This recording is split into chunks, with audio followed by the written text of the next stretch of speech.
So, Justin, your first bye week in the NFL, how was it, and do you feel well rested and ready to go again? I don't think it could have came at a better time. I mean, there's some bye weeks that happen real early in the year, like week 4. There's some that happen real late.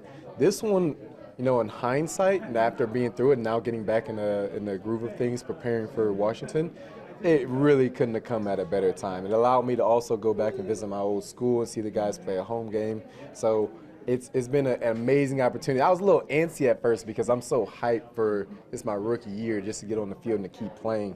But I took advantage of it. I did some regenerative exercises and things like that, and I'm feeling great heading into the second half of the season. Yeah, some people say you don't want that bye week when you're on a win streak like this, but it seems like you guys kind of needed that time to rest up, get some people back, and then it seems like this team, you guys aren't taking your foot off the pedal, especially with how you started the season. All gas, no brakes. We're pushing forward. We did need, it's good for us that we're able to get some guys back because we had a little bit of an injury bug, especially in the secondary, and now we're able to build some more depth to go into the second half of the year again.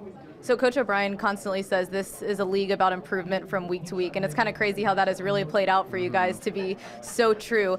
How do you guys keep that momentum going and keep wanting to improve even though you are on such a high win streak? You never be satisfied. You have to continue to be hungry. The hungriest teams are the teams that will win because they'll never get complacent. They'll be attentive to the details. They'll pay attention. They'll work that much harder in practice in preparation for the game, and that will show whenever Sundays come around.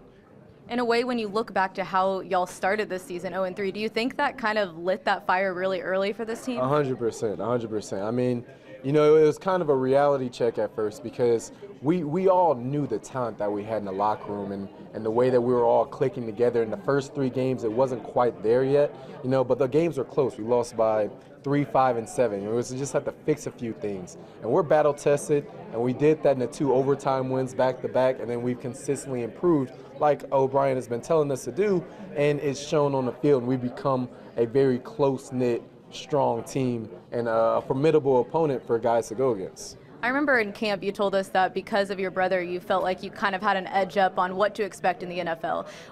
Were you expecting to make this big of a contribution though this season?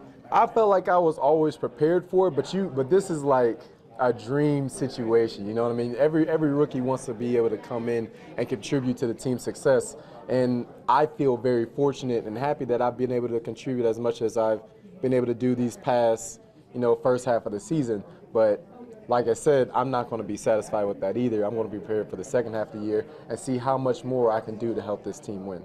So now you've had 2 weeks to kind of look back and evaluate that first half of the season, kind of talk about personal goals for you, what you want to improve on, and then what you want to see this defense improve on. Yeah, I want to continue to strive on the tackling. I pride myself on tackling, not missing tackles and things like that. I actually haven't missed a tackle yet. Again, to keep making plays on the ball. There was one against the Patriots where I had a PBU on Grunk that I love would have turned into an interception. But as far as the defense, we could get a little bit better in the red zone. I think we're leading the league in not allowing teams to get down the field, but we can get better whenever we get to the red zone and keep teams out of the end zone. So that's going to be a big point for us moving forward and to make our defense a better team. And lastly, Tyron just told us he feels like you guys are the front runners for this division. I think you guys all feel it in here. There's an extra buzz here with you guys back here from this bye week. What's the mindset knowing that despite how you started this season, you have control of the AFC South right now? Yeah, it's to continue to attack. We control our own destiny at this point. It doesn't matter what any of those other teams do if we win the rest of our games. So that's our mindset we're going to take each week, week by week. Right now we got Washington, and then we'll worry about the other games whenever we get to them. Okay, thank you very much. Back to you guys.